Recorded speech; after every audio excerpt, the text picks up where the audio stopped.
बहुत समय पहले की बात है। सोनपुर नाम के एक छोटे से गांव में मोहन नाम का एक व्यक्ति अपनी बेटी अनु के साथ रहता था। मोहन बहुत ही गरीब था।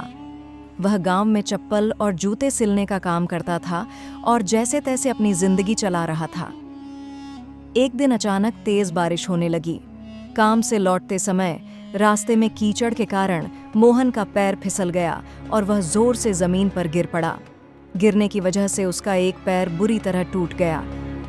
किसी तरह वह घर पहुंचा और दर्द से कराहते हुए बोला, अनु, बेटा, कहाँ हो तुम?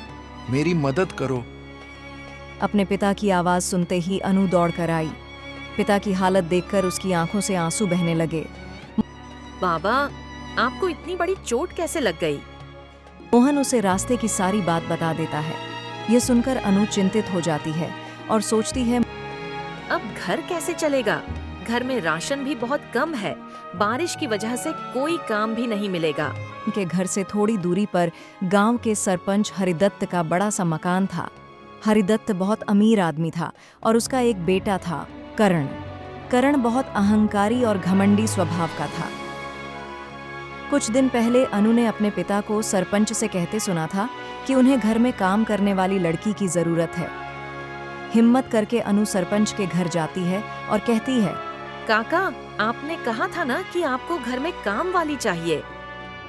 हाँ, चाहिए तो है, पर तुम क्यों पूछ रही हो? काका, मुझे यह काम बहुत जरूरी है। मेरे बाबा का पैर टूट गया है। अब वो काम नहीं कर सकते। आप जितने पैसे ठीक समझो दे देना। हरिदत्त मन ही मन सोचता है, अच्छा मौका है, कम पैसों में काम मिल जाएगा। ठीक है, कल से आ जाना। अगले दिन अनु सुबह जल्दी उठती है, घर का सारा काम करती है, अपने पिता को दवा देती है और फिर सरपंच के घर चली जाती है। वहां वह झाड़ू पोंछा, बर्तन और खाना सब काम ईमानदारी से करती है। काका, सारा काम हो गया। अब मैं जाऊं? हाँ, जाओ और कल जल्दी आना। करण के दोस्त आने वाले हैं। शाम को जब अनु घर लौटती है तो देखती है कि घर में पकाने के लिए कुछ भी नहीं बचा। उसे बहुत भूख लगी होती है और उसके पिता को भी दवा के साथ खाना चाहिए।